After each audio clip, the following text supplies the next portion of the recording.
Alright guys, welcome to another Halo Wars 2 video. We have something special here for you today.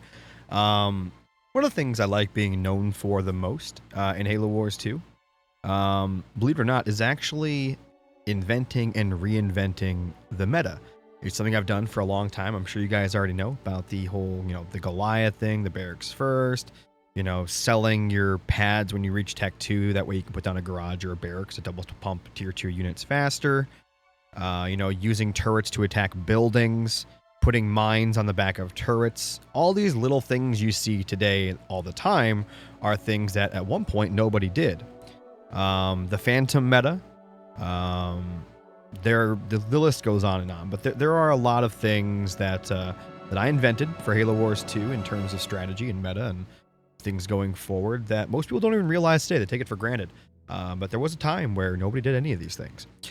I believe that I have done it yet again, and which is surprising, obviously. Halo Wars 2 has been out for, long time. Now we're 7 years, 8 years. I mean, it's crazy that a game that hasn't had a patch in years, there are still ways that you can go in and just completely change the way people see and understand the game.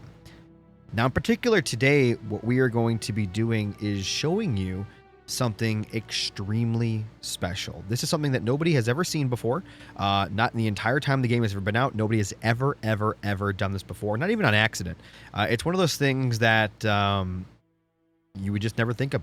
I mean, when you see it, you'll understand why, because at first you're going to be like, what is this guy doing? And then when you see it, you'll understand. I'll explain it more once we get to that situation. As you can see by the name, my character, I made a new tag called Pav Daddy to practice this on. To try to be undercover with it. It's not really so much as I'm smurfing. If I wanted to smurf, not let people realize I'm a good player, I would play on like somebody else's account, or I'd play under a name that's not Pav Daddy. But I want them to know, hey, I'm a smurf. I'm on a Pav account. So prepare yourself. That's what this is all about. We have already beaten a few top tier players. We actually just came off a win against Liam White with it. It was pretty easy. He was Yap Yap on Vault, something Yap Yap is usually just dominates on. And luckily for us, he never saw it coming because, nobody ever sees it coming. It's one of those strategies that it's a once in a generation type of build / meta.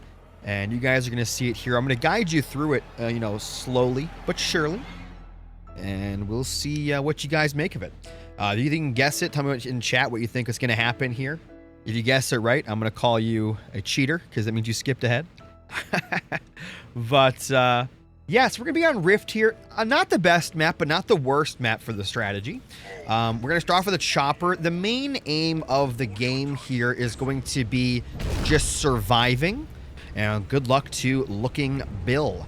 Yeah, we just have to kind of survive until Tech 2 and then get to Tech 3 without being completely dead. Sometimes we build 1 expo, sometimes we build 2, maybe 4. It really depends upon their aggressiveness, what they're doing, and where we're at. Sometimes we build our hero, sometimes we don't. Again, it depends upon what's going on in the game. Just like every build I've ever showed you guys, everything is flexible. You cannot just go into a game with a set build and a set thing and be like, this is exactly what I'm doing. This is how I'm going to do it no matter what my opponent does. You always have to be flexible in every single build. This one is no different, but the idea remains the same. And as to what you do and what your goal is, that also remains the same. Now here, I'm going to be getting my mini bases probably a little later than you would normally like to, but again, if he steals my minis, it's not a big deal. My whole goal is to get up an expansion. Now the expo is important. Getting that expo up is of extreme importance here. I want to point out we are on Rift. We are against a Serena. Serena usually indicates a type of rush, and we have to be prepared for that. I would say Serena is probably one of the best leaders in the game at dealing with this. I'll be completely honest. If they know it's coming, obviously. If they know it's coming, and they can prepare with Frost Ravens would be a great thing, and some turrets, and their leader and Gales would be like a perfect counter. So I'll just say that right off the bat. Some of you may be guessing what it is, but you would still be wrong. You may be guessing what I'm going for. You may know the destination, but you don't understand the journey yet. But you will. You will understand the journey here in a very, very short while. As to the result, you might be able to guess from the little hints I've given thus far. If you were able to guess, let me know in the chat below. And we're just going to continue to eco away here. Again, we're not really concerned with our opponent. He might rush us. That could be a thing here. But again, I'm already going to pre-build turrets because, believe it or not, the turrets aren't just for defense here. They're also for leader point progression, something that we actually need as well. I'm going to pull my chopper back to get my back mini base now. We're going to build another turret. We're going to get We're going to be getting Burnout 2. I said burning. I messed up my brain a little bit. Yeah, we're going to get Burnout 2. And then we're actually going to get Burnout 3 right after that. Because eco is of the utmost importance here. And we're going to send our chopper across the map now to scout to see what they're doing. As we continue to build up here, we're also going to buy our expansion. And we're going to get some more resources. He's not on the outskirts. This is kind of worrying. It leads me to believe that we may be getting like hardcore rushed. Oh, he's actually building an expo. We can actually hear that through the fog of war. For those that don't know, you can actually hear when structures are being built. As you can see there, we actually heard that being built, which is awesome for us. We're going to get our own expansion up. We're going to get that grunt online inside that garrison. And we're going to go check it out. We're actually going to build our pad. And we're going to burn out the main just like that. We'll upgrade that pad too. Again, leader point progression. And what we spend on units doesn't really matter here, believe it or not. I'm sorry, not on units, on structures. It really doesn't matter. And you guys will see that here in a little bit. Now, I would say getting a hidden expansion is the peak way to do this build. Getting up a hidden expansion that your opponent doesn't see for the first, like, 8-9 minutes, that's, like, the best way to go. But, you know, you can't always get what you want. And you just kind of got to take it and roll with the punches here. I'm just going to go for my natural. I think it'll be okay. Also, by them dealing with my natural, they might not see what I'm going to do to my main. He's actually going for a third generator on each mini and on the main. So he's going to be getting a lot of yellow. That's kind of worrying because I don't want him to be too teched up against what we're going to be doing here. But again, we just got to go with it. Our base is about to get built. We're getting more resources on the side. I don't really want to tech up yet because I want to get this. And I want to get this. And believe it or not, I don't want to do that. I want to do that. And then armory. And you'll understand this soon. Some of you may be already seeing where this is going. But again, I promise you, you are not going to understand or see the prestige, if you will. You won't understand until you actually fully see it. And when you see it, you'll understand. It is quite something. Something to behold.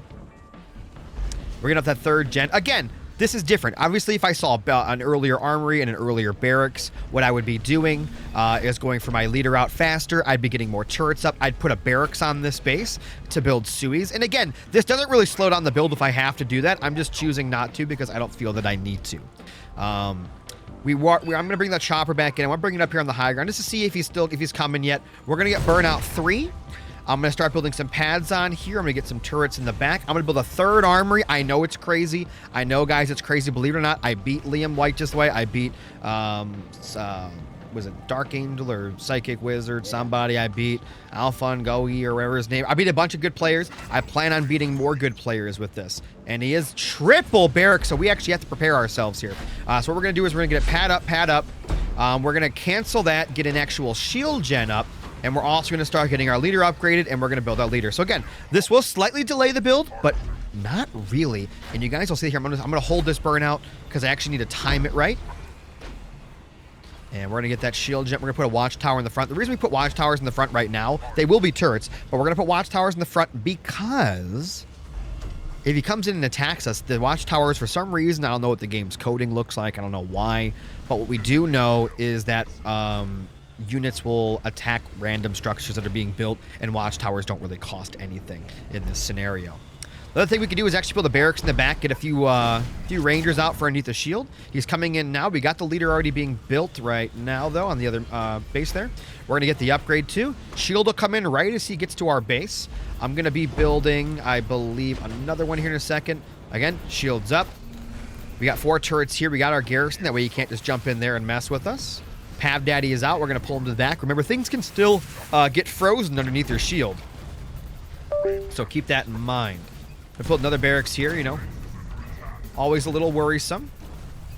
We'll start building some turrets. And now we can actually use our burnout. We're going to try to use a special burnout in this corner. Sometimes you get it, sometimes you don't. Unfortunately, we didn't get that back pad, but that's fine. He's going to the main, which is surprising. He didn't expect that. We do have 4 turrets, though, and a Tech 2 hero. He's going to freeze our hero, but that's all right. We got 4 turrets. And we're going to bring in some Rangers. We're going to start building some Suis. We're going to go into Tech 3, which will take a second because he's freezing the heck out of us. And we're just going to pressure on through here.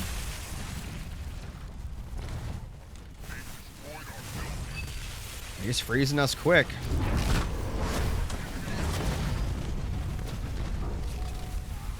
We're going to build a watchtower up front there like we talked about earlier. More Suis coming in. Throws our guy, but we're just going to keep bringing in Suis again. This is why we're not really afraid of infantry too much with this build, because it really doesn't matter. I'm actually going to get my reinforcements too, as we bring in another ranger here to help out. My boy's healing up the base. We got full salvage. Believe it or not, full salvage, while it's helping a lot to heal the base, that's not why we have it. That's actually not why we got it to heal. But it helps out. It all works together. Because again, our whole thing is surviving here. That's it. It's all about surviving. Notice we're only at 8 minutes right now. We're going to be hitting Tech 3 in a second. As soon as our base stops getting frozen constantly. Now, he probably feels in a good position. He's got Tech 2. He's got an air pad out. He's got a nice standing army. He messed with our eco a little bit. He killed an upgraded pad, unfortunately, that we had. So he's probably feeling pretty good. We're going to get rid of this pad here. We're going to get rid of that one. We're going to put a pad up. Make sure our mini bases are good. We got pads on there. And we're just going to chill here for a second. And there it is. We got Tech 3. Abracadabra. Here we go. I know what you're thinking.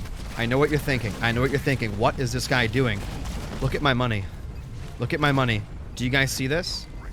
Now, normally we do this at 7 minutes, 7.5 minutes, but we had to defend here. This is a great thing to show because you guys can actually see I defended a disgusting rush, giant crowd trooper rush. I had no units to speak of, and we survived anyway. Now, I'm going to go get rid of some units because all I really care about right now is the leader as well as my boys. I'm actually going to burn this out immediately before that gen's done. Should have waited to the gen, but in this case, I just want to show you guys how awesome this is. We can rebuild our base because we don't really care about the pad amounts. You may be wondering why did I get so much blue and yellow back? Well, because full salvage gives you all your money back from your pads and turrets. A lot of you know that. But what you might not have known, it also gives you all the yellow back that you get from all the upgrades to your base. So technically the main counts as, you know, your 400 to upgrade it, your 1,000 to get the Tech 2, and then your 1,500 to go to Tech 3. A lot of people don't realize that. But now you guys that are watching this video, and those of you who tell your friends, will know as well. And as you can see, we got 20 seconds left on double scarab here. We're going to get him in just under probably around 10 minutes there. Normally we get them out at around 8.5 minutes. But we were a little late this time, but that's fine. Because you guys can see the power of it here. They did an all-out rush to us. Huge cryo rush. We had 1 unit out, just our pad hero. And full salvage, along with some Suis and engineers, quick thinking, saved us. And now we are going to be dropping in double crab. And now the best part, we're going to be getting rid of this armory because we don't need it anymore, getting down another generator, and we are going to walk. And by the time the real engagement happens, guys, this is where the magic happens. By the time the real engagement happens, guess what? We're going to have 2 scarabs, a Pav Daddy, engineers, and a lich, which is unbelievable. And you guys are about to see all of that in action in a couple of moments. One of the great things, obviously, scarabs are super mobile. They're so good early on as well. And what we're going to do is keep bringing those engineers and whatnot in. Scarabs are going to the high ground. Crowd troopers can't get up there. Pav Daddy going to get in the garrison. We'll bring the engineer over with the bubble to reduce the damage. And remember, we have a lich here in a second. That lich is going to be extremely potent. And that base is absolutely cooked, as you guys can see. We're going to walk up to the main now. And just like that, guys, we were about to lich as well. If they have even more bases, what you can do is split the scarabs up in different directions. You can bring Pav to one base, and then you can lich a base. And normally this all happens in around 9 minutes. You're at their base with lich, 2 scarabs, probably a Tech 3 leader, depending on what you spent your yellow on, and engineers at 9 minutes. This was the slowest I've ever done it in the 40 games I've done it. I have not lost yet doing this. I got a DC, I think, with one of the games. This is it. I've not lost. I have yet again broken Halo Wars 2. Use it to your heart's content. Tell people about the channel. Tell people about, you know, the build, where you saw it. And as usual, I am your host, Joe Desla, and I'll see you guys next time.